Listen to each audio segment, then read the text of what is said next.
watch. Wake up. You got fire to watch. This is Pacho. Do you read me? Be advised, you are coming in weak and unreadable. Say again, Com Tower. This is Pacho. Do you read me? Over. Pacho, this is Com Tower. I read you, Lima Charlie. Com Tower. Request permission to launch and commence the field op. Over. Stand by. Pacho, permission granted. Say again, permission granted.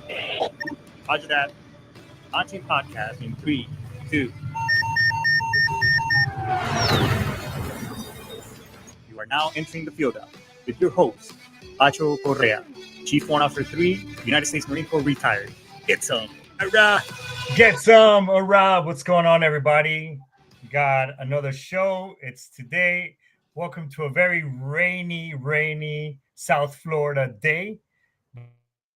Hey, it's Baby Friday. Friday Night's Eve is upon us. Nonetheless, goddamn, it's almost the weekend, man. Thank goodness. Hey, we got a really cool show for you today. This one, I think, is one of the coolest out of all of them. Let's get all the pleasantries out of the way, and then so we get started to and bring on our guests on today. This show is brought to you by Primerica. When was the last time they had your legal documents and everything evaluated by a lawyer? Your wills, your power of attorneys, your healthcare surrogate, your living will, any of those documents. So if you said never or not in a long time, for $28 a month, you can have an entire law firm at your fingertips right over here at the palm of your hands. So, and just for $28, you get those 4 documents done up as soon as you join, you get that membership. Not only that, they also help with traffic tickets if you got kids, tax audits and everything. But I know a lot of us here are veterans or retirees. You'll say, well, Pacho, I could get this stuff done on base and whatever. Yeah, you can. And it's free with the legal beagles. However, that's a non-contested. So if anybody ever contests your will or anything else, your divorce documents and all that stuff, those JAG lawyers on base are not going to do that. These folks right here will, because they're going to back those documents that you're going to make up with their signature. So should it ever be contested or anything else, and just for $20, you get a bunch of other services. So give them a call. Check it out. It's on the show description, the hyperlink. Go over there and then get some good information. Also, the show is brought to you by the VA. So here's an awesome message from Mike Richmond. This message is from the U.S. Department of Veterans Affairs. If you're having a tough time or thinking about suicide, you're not alone. And there's hope. VA's Veterans Crisis Line is full of responders who listen and help. Many are veterans or have veteran family members and friends, so they're prepared to address your challenges. After calling, you'll be connected to the next available crisis line responder. That person may ask, are you thinking of suicide? Or what plan can we put in place to keep you safe today? If you choose, the responder will share your name and personal information with your local VA Suicide Prevention Coordinator, who will connect you to local VA assistance and resources. Don't wait. Dial 988, then press 1. If you're struggling with, and this kind of lines up with our ending piece at the end of the show, if you're struggling with any rumination, just struggling with and contemplating suicide, at the end of the day, you matter, and tough times do get through. And it may sound like a cliche, but just stick it out or give us a call, reach out to somebody, because nobody wants to do a push-up challenge and all that stuff, because that is not going to bring you back. So you're more than welcome to hit me up through the show. You got my phone number, you got my contact information, but reach out and do a buddy check if you haven't heard from one of your friends at all. Also, the show is brought to you. Hey, we're all supporters of the great American Constitution and all the great things that this great nation of ours, brings, and the freedoms that it brings us. So if you're all about freedom of speech, the right to bear arms, and all the other things that the Constitution brings us, and you support it, like, subscribe, and follow, and check us out, and let everybody else know. If not, check something out from Sitch Radio. So shout out to Brian Coburn and the rest of the crew at Sitch Radio for making this stuff happen. So with that being said, hey, let's go ahead and kick off this show because I'm super excited. One, I was contacted by Sherye Green. She's one of our guests on our show in regards to Susan Cleland. they wrote this awesome book together. They sent me a copy. It's called Mission Vigilant. I happen to have a copy because this book is, I've been in tears. It's a great book. So let's bring Sherye Green and Susan Cleland on to our show. Ladies, welcome to the Field Up. How are you today? We're good. Thank you. Usually what we do on the Field Up is we kind of do a little. When I'm talking with fellow service members, we'll tell me about your units, who you're with, all that good stuff. But just right quick, Sherye, tell us a little bit about yourself, and then Susan. Then we'll move on to you as well. I'm a writer living in Jackson, Mississippi, and Susan and I have been friends for over 20 years, and I knew her son, Michael. So this was very special to get to tell her story. Also, I have a son who is in the Navy Reserve, and so love our military, love our country, and excited to hope this book will bring a lot of hope and encouragement to the readers and listeners. That's awesome. That's can I put that a bit of myself? Miss Cleland, please go ahead and introduce yourself to our guests. Everybody on the show. Well, I'm a mom and a grandma, and I'm also a traveling hairdresser for homebound people. I love what I do. And we wrote this book together in hoping that we give hope to lots of people. That's great.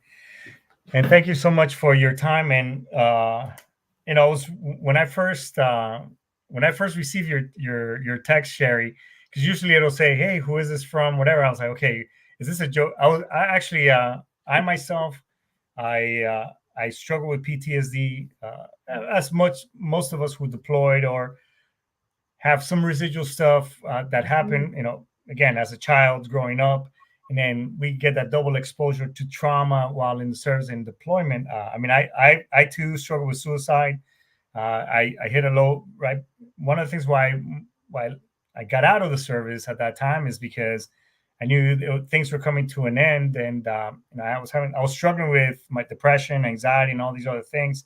Luckily, somebody intervened, and and here I am to tell my story and share with everybody else. So when I first got your text message through Facebook, Sherye, I was like, okay, who is this? Is this real?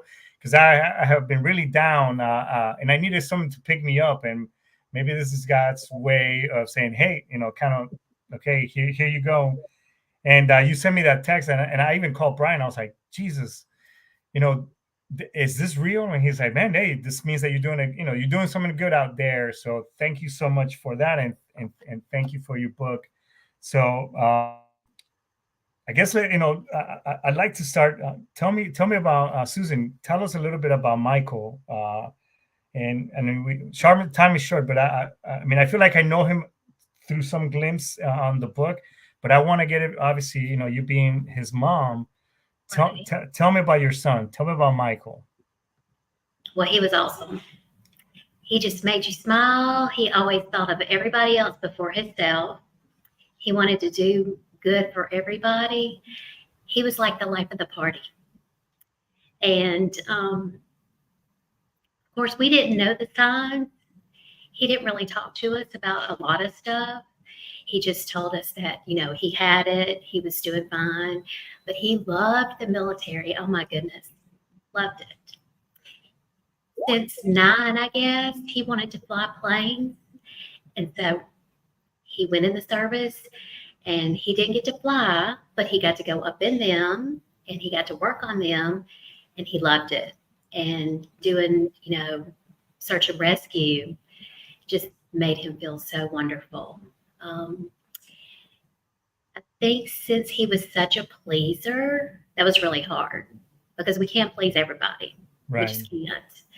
And I would actually tell him, look, I know you're struggling with some things. I think you need to go talk to somebody.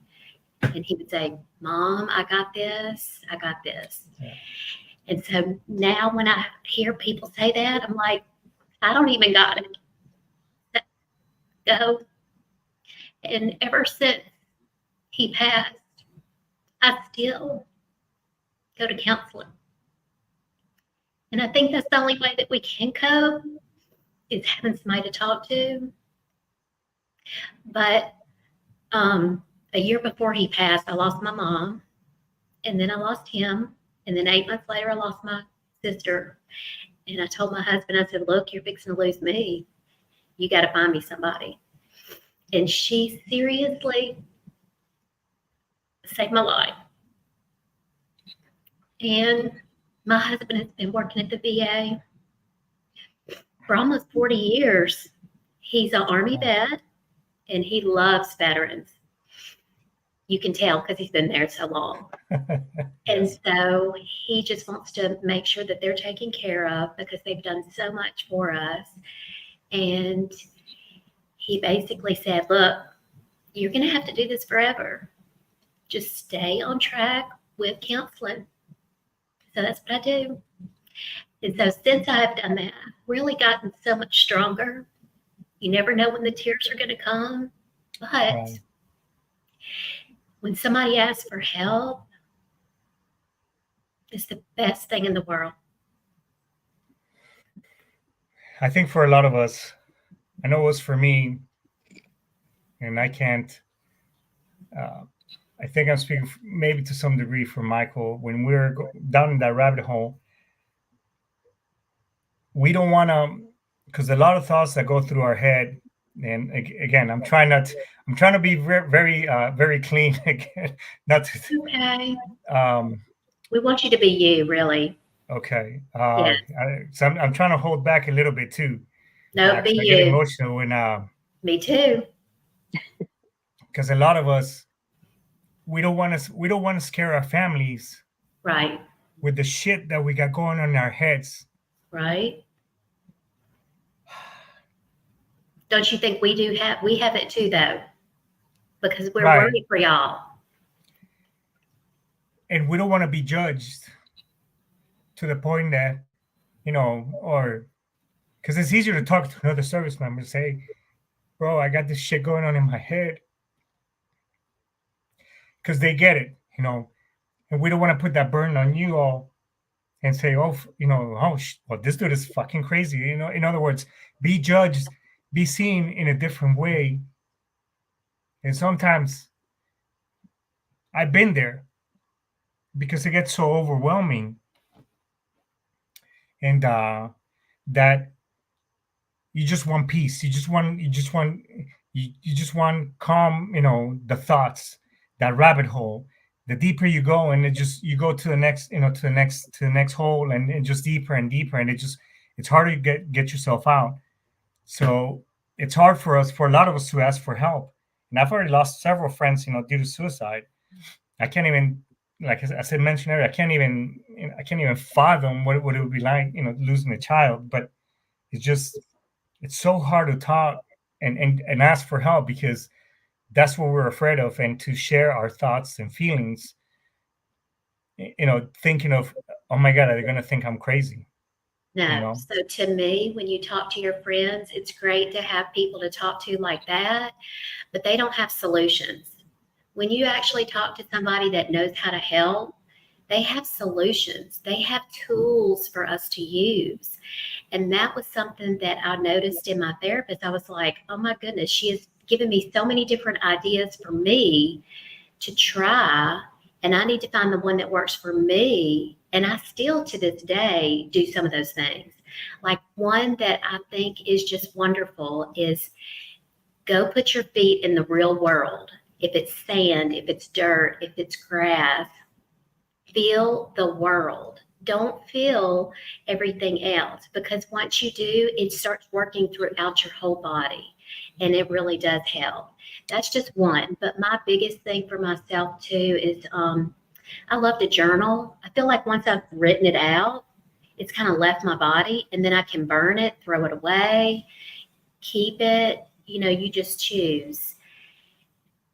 And I've been journaling for years and years. And so when I started journaling all this, I was like, I got to get with my friend Sherye, because we got to help other mamas. Because when all the guys and the girls came for his funeral, I'm not going to forget this ever. They were all sitting in my living room, standing around, sitting and talking. And they were like, Mike had it together. We never, ever thought Mike. And I was like, what are y'all talking about? And they said, the 22. And I said, what do you mean 22? Yep, 24 And, day. and they started telling me this, and my whole inside started thinking about all these mamas around the world, like all these mamas. Here I feel this way, but these other mamas. And I said, there's got to be something we got to do. And so when I started journaling, I got with Sherye. I was like, we got to save some lives. We have to share that there's hope. There is hope. So, and this is a great segue, Sherye. So, obviously, you guys have known each other, and you knew Michael from very young age and everything. So, clearly, I know Susan. You knew Sherye was a writer and everything. So, how did the whole, as you're finding in this new version of you coping with this tremendous loss, how did the book come about, and who approached who on the idea and such? Sherye, can you share a little bit of that? Yes, I think it was about maybe 3 years ago now, Susan, in June of that year that I think Susan and I went to lunch actually, and she just broached the subject and asked if I would consider writing the book. So the first thing I did, the book was released last August of 2023, so that'll give you some idea. I was also working on some other projects, so I kind of had to juggle that in terms of time, but had to do a lot of research. Certainly, one of the things that I just felt very privileged and honored to have access to were Susan's prayer journals. And so that was probably the first thing I remember doing as I was given those. Again, so she's a friend and I'm familiar with her handwriting. I'm also a retired school teacher, so that helped me.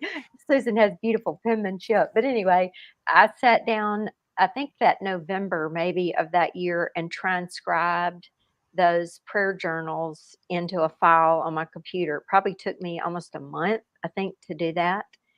And then we actually worked on a book proposal together. And then I did an enormous amount of research on suicide itself and veteran suicide and that phenomenon. Also, we're very privileged in the book it is Susan's story and Michael's, but we had many other mothers and some fathers who had Yes. lost sons and daughters, some to suicide, though not all. I have two children, a son and a daughter, and I've never lost a child, so I have no platform from which to speak, can only imagine. But I would think there are many common, I guess, experiences, emotions that you go through when you lose a child, although losing a child to suicide is different than any other manner of death because that individual has made that choice to end his or her life. And so that just leaves with it, I think, a lot of other things that the living have to deal with in the wake of that death. But we were very privileged. Susan is part of a mother's grief support group in her area. And so several of those mothers were very courageous to tell their story. We also have several ministers, one of whom had lost a daughter to suicide, who helped us. Yes, Susan and I I did read are both Christians. We are both believers in Jesus Christ. And so that is the story, sort of the lens through which the story is told. But I would certainly want your listeners to understand this is not a book promoting Christianity. Susan's whole point was this is her truth and this is her story and what she and both I have found to be truth. But every human has to make that journey on their own. But the main thing is that there is hope and that there is help. Another thing, I have a good friend who's a retired Marine chaplain, Erskine Alvis, and he was a wonderful resource for the book and is quoted throughout the book, but there's also a wonderful sort of standalone piece from him in the back of the book. That's another thing in the back of the book, in the resource section. It's probably trying to show you kind of the difference. It's almost as much copy as the book itself, but we Yes. wanted people that were hurting or that were looking for answers to some of life's confounding questions to have a place to go.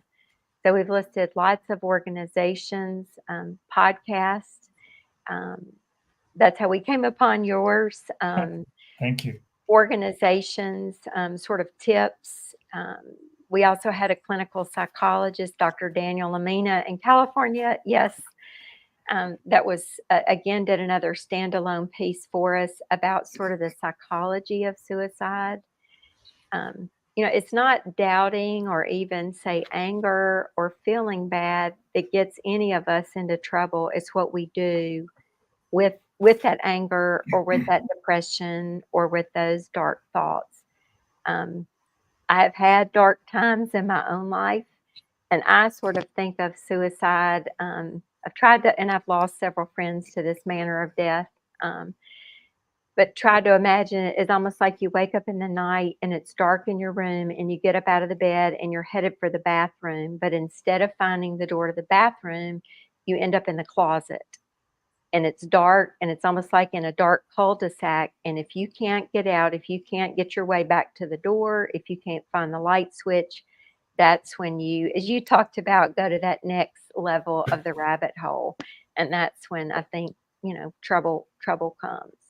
But we also, I think, especially for active duty or even veteran, anybody, the three audiences that Susan's nonprofit speaks to are active duty military, veterans, and first responders.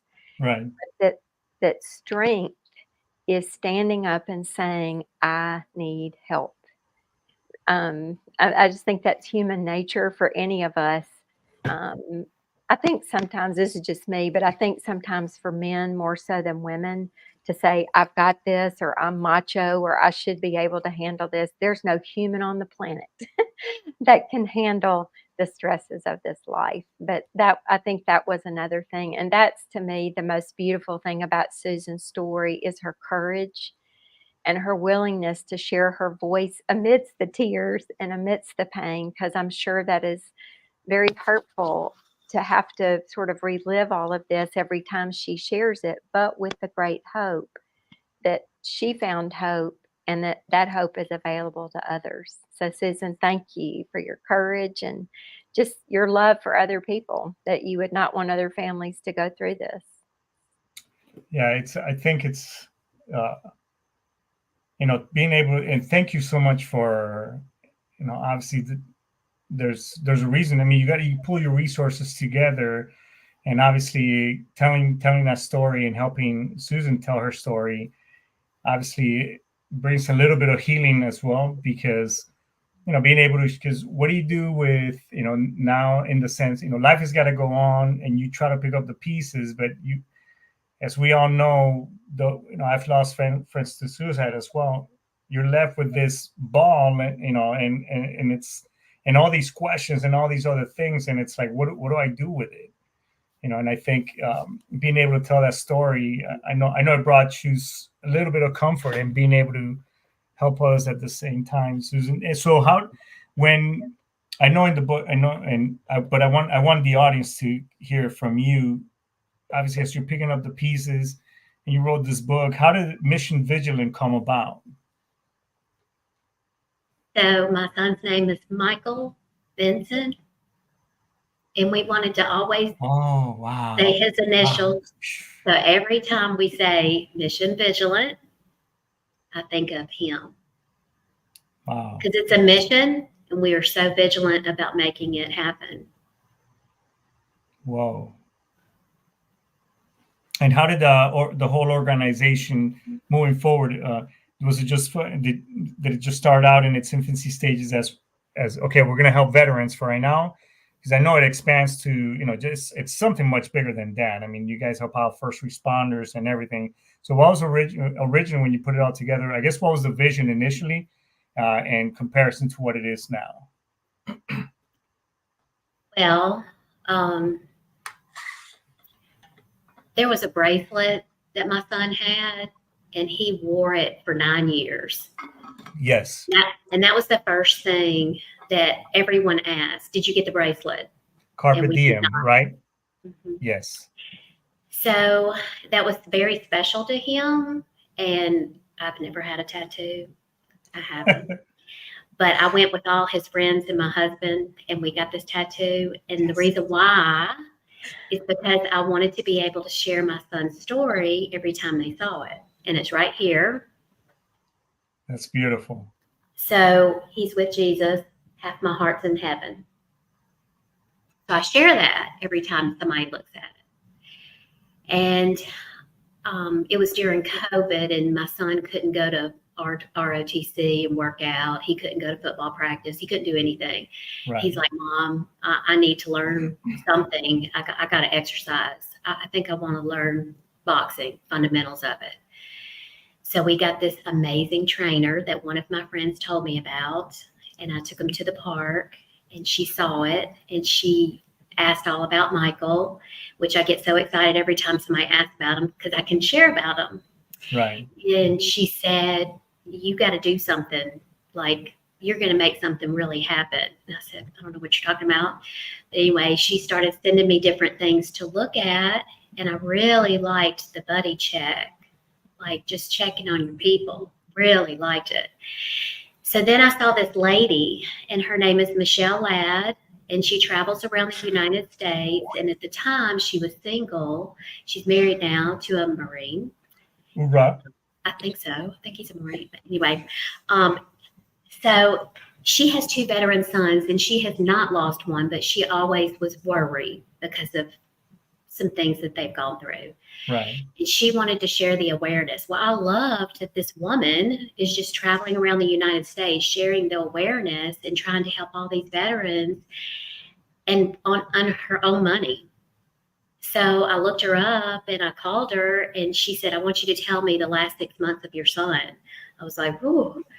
I said, I can, but I'm going to cry. And she said, that's okay. So I did. And I just loved everything about her. And I said, I want you to come to Mississippi because we're going to do something good for you. And she did. And we put on a big, huge event for her. And we raised her a lot of money. Wow. And when she was here, she actually did so much good. She helped a Marine that was struggling. He had actually written his letter that morning. He didn't tell anybody. And she said, just with this one person, if that's what it was meant to be for. And I said, that's all we want to do. If it's just for one individual we can save, we've done what we needed to do. Yes. Yes. And so anyway, she said, I really think you've got something big here, Susan. You really need to think about it. So our family got together and we talked about there's a piece of the puzzle missing when you get out of the service about the stuff that you have, and you need to talk and you need to share, and there's nothing because people are afraid to go places because who's going to see this? Who's going to hear about it? Is it going to change my rank? Is it going to change the way people look at me? So guess what? We decided we want to pay for you no matter what. It's anonymous. So we started finding people that we wanted to serve on our board. And then we built our board. And then after that, we started talking to counselors in Mississippi, and they were just extremely ecstatic because there's so many police officers, first responders, vets, active duty people. I mean, there's people that are serving that will do this anonymously because they're so afraid to change their ranks. And it's been wonderful, the things that we have seen happen. That's awesome. Yes, and I can tell you firsthand, for me, I retired as an officer. I started out enlisted. You know, you don't in that environment, again, I can't speak for the other, but I know in the Marine Corps, we are enablers, and we harvest that environment not in a good way. I'll give you an example. You know, you see a sergeant or somebody or a seasoned sergeant. We have different ranks. So in the Marine, you see a gunnery sergeant, E7. So he's chewing some kid out and, knife handing him and blah, blah, blah, flips a desk over and in our head, in our environment, we're like, oh, hey, that's good shit. Somebody's getting counsel. We call that counseling, good. However, obviously now that I'm on a different side of the fence, and many years of therapy, which, by the way, I still do biweekly therapies, by the way. I'm so proud. That's wonderful. Oh yeah. But in our heads, like, oh, hey, that's good shit. However, that's not normal.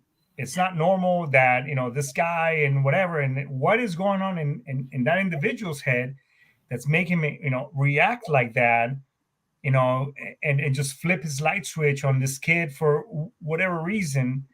And, we just don't want to ask for help. It was my case. I'm bad. And again, I say my marriage because, it's for different reasons. However, I was in a marriage I wasn't happy with, and I had all these things. I was just I felt like I was losing control. I came back from a meeting with one of my commanding officers. I worked directly for him, and I just lost I lost it. I was crying. I didn't know why, and I just all this emotion, and I just picked up the phone and I was like, "Hey, man, I can't deal with this anymore." And I was basically saying goodbye. I was literally my plan was get on my bike. Go to the armory, check out my 9mm. I already had rounds on me because we could get rounds but I was going to get on my bike, go down. If you're familiar with Camp Pendleton, I was going to drive down to one of the ranges down Pogus and just basically just make silence. That was literally the plan. I don't know why I picked up the phone, but my buddy, he came within 10 minutes from main side Camp Pendleton to where we're at. That's a long drive. Dude made it in 10 minutes. He said, "Hey, just give me 10 minutes and I'll be there." And he was here. And, he intervened, which is good. A lot of us don't want to ask for help because, one, our career, our family. What if I'm crazy? What if, this, what's it going to do? So as asinine as it may sound, I don't know, as asinine as it may sound, however, that's the showstopper for us because, again, we should just be, asking for help. I say, and promoting this. Now it's gotten better. It has gotten better, but you're right. I think we could do better. Sherye, did you also, when you guys were writing this book and, did you also get involved with Mission Vigilant as well? Do you still keep up? And is there anything else coming down the pipeline between, you and Susan that you guys may be collaborating on anything? By the way, somebody just put in Rebecca. Shout out to Rebecca. Thanks so much for that awesome message right there, and thank you for your support on our show. But yes, Susan, are you guys? Is there any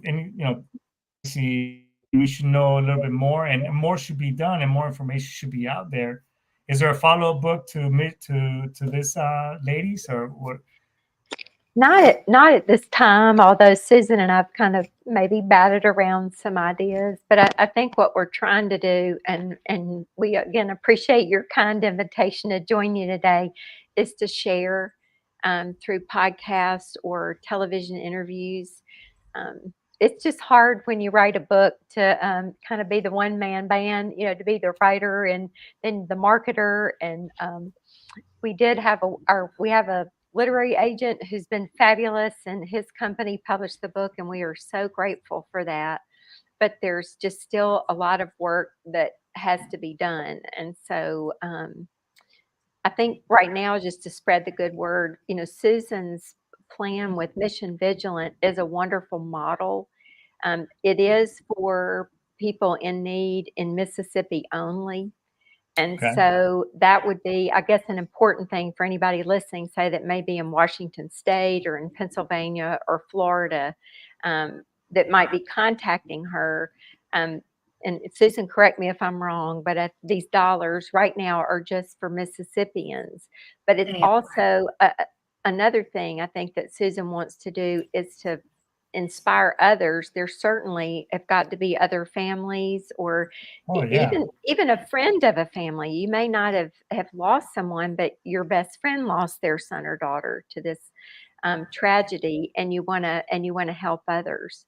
But it's a great model that they built, and I think just I've been a recipient of counseling in my own life, and it has saved my sanity. And again, just, we live in this world that is so temporary, first of all, but is so throwaway in many ways. If you want food, you go through the drive-thru. If you need money, you go through the mini bank. If you don't like what you're watching on TV, you pick up the remote and you click it and you're on to another channel. And we do that a lot of times. We transfer that to relationship, I think, a lot of times.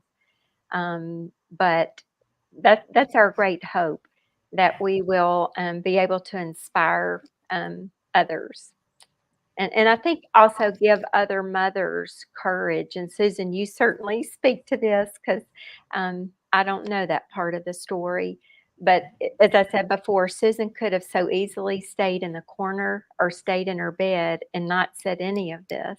Right. And there are so many mothers, she's in several support groups, that I know those women from the stories she's told me have been encouraged. And not that everybody, I think God leads us to do different things. Susan was led to start this nonprofit, and it's been a great way for her. Other people may think there's no way I could ever do that. But even just to find your voice, I think it's so important in life to find your voice and learn to speak up for yourself and learn to speak out if you're having a problem. Right. And I think that's another great thing that Susan's doing, is just helping other moms and dads that have found themselves in this horrible situation with the loss of a child to suicide, of an adult child to suicide, to find their voice, and also to learn to put one foot on the floor again. And that there's a line in the book, Susan, I love it. It says something like, one day that Eric and I discovered that there still was a lot of life to be lived, and that God's providing that. No, and you're right. I mean, a fellow warrant officer, one thing that we didn't see eye to eye on a lot of things, but I do see eye to eye. I got to give him credit where credit is due, But he did say that, on your tombstone, it's the day you were born, that little dash, and then the day that you passed away, and so your life is entirely summed up in that little dash. So Right. you gotta make that dash count. I think it's an from tragedy, good things can also come out of it. If that makes sense. I think raising awareness, because the 22 a day. We can do a lot of push-ups. There's a guy that, I don't know if you guys heard of, Chef Rush. He's on LinkedIn. I mean, this dude is huge. He's a chef for the White House. The guy's amazing. Does a lot of stuff, and he does 2,200 push-ups a day in name of veterans. Wow. I mean, yeah, the guy is super jacked. I know those things are great. It doesn't bring the life back. I think we need to do more, and I think all the armed services, although it's getting better, we got to just do our best to raise that stigma that, hey, asking for help is okay, and that it's okay to not be okay. I know probably, Michael's thing was, yeah, I got it, I'm good. My thing was, sometimes I'm okay. My wife already, when she sees, because she can read me like a book. And that's how I ended up part of Warrior Build Foundation as well. They have a great, amazing PTSD group. You may want to add this to as your resources. Give Aaron Siebert, and I'll send you that information. And as a matter of fact, Brian is also part of that organization as well. And that's where I got started with my podcast. But we also do a Zoom call. We have a PTSD group, a weekly PTSD group. And it's, you're amongst people. It is faith-based. Aaron is, he is a counselor through the Chapel Corps, the Navy Chapel Corps. So all the chapels from the Armed Forces got together and put this program together. And it's amazing. A lot of us do struggle with religion. I was born and raised Roman Catholic. I was born in Colombia. So, I mean, going to church was every day, as every Sunday thing, I will say this, and you are right.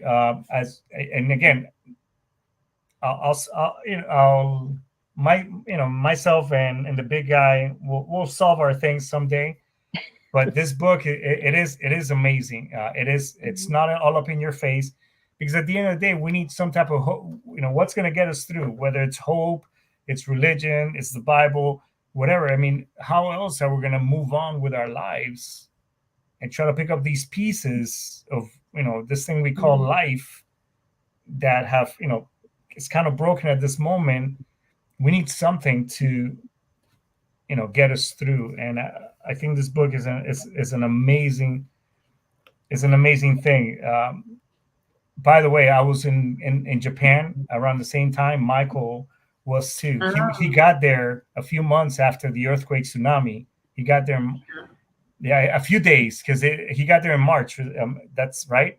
Yeah, That's right. It was March 11 is when the earthquake tsunami happened. My son left 2 days before back to the U.S. He was there with me for about a month, but we were there around us, and I flown back to Okinawa for a couple of things because I was in Fuji on mainland Japan around the same time. So, but I just gotta say that I wish I would have known him. He sounds like an amazing person. Susan, I gotta say two parts that where I completely lost it. His hugs. When you describe his hugs, I mean, yeah, I completely. And then obviously when they were spreading the ashes in Gab's Mountain, and then you call your daughter, that right there too. I mean, it really got me really hard. But where can we? So Susan, Sherye, where can people find you on social media? Where can people reach out if they, maybe they want to use you as a mentor, a guide on how to write a book and things like that? Are you on social media? Where can people find you? I'm on Facebook as Sherye Green. Also, I have an author page as Sherye Simmons Green. It's Simmons. That was my maiden name. That's really the only social media I'm on. But I also have a website that is www.sherrysimmonsgreen.com that you can find more about my work there. Okay. It's all right there on the screen, folks. It's also on the show description as well. So if you want to check out more about Sherye's work, and she's got some really amazing stuff coming down the pipeline as well with a World War II Holocaust survivor as well, which I'm really looking forward to reading down. And Susan, where can people find more information, not only about yourself, but also about Michael and about the amazing work that you're doing with Mission Vigilant? The best way is missionvigilant.org, but we're also on Instagram and Facebook. Mission Vigilant. That's awesome. Ladies, this has been an emotional roller coaster for me. I think it's important. It's okay to be vulnerable, right? I mean, yeah, but I think the work that you, Sherye, thank you so much for helping Susan bring this story to light. And Susan, thanks so much for, being vulnerable and sharing a piece of not only yourself and your family, but also about Michael, because we do need to raise more awareness. Should be out there, as well as resources to our veteran community, because at the end of the day, and to some degree, and I don't want to highlight myself, I'm just saying that we raise our right hand to, in the name of God, God, country, and core, and to defend against enemies, all foreign and domestic. And then when that's done, what else are we doing for these warriors to help them cope post-service? I think we need to, that is that, like Susan, you said earlier, that's one piece of that puzzle that maybe we need to find and just get it right. Does that make sense? It does. If we didn't have y'all sign up and be our heroes, what would we do? We would be in trouble. Exactly. So we're so thankful for all of y'all that serve. Yes. Thanks so much, ladies. I look forward to, definitely we can talk about this more, and we'll definitely look to bring you back as well and talk a little bit more. But thank you so much. Please stick around, and we'll talk a little bit after the show. But I just want to say from the bottom of my heart and the rest of everybody, thank you so much, and a big salute and hoorah, get some to you both. Thank you. Thank you so much. Well, everybody, excuse me. It has been an amazing show. I highly recommend you check out this book right over here. I know Susan, like Susan and Sherye shared, I know the work is for Mississippians and everything, but maybe we can all, get together, pass this information around.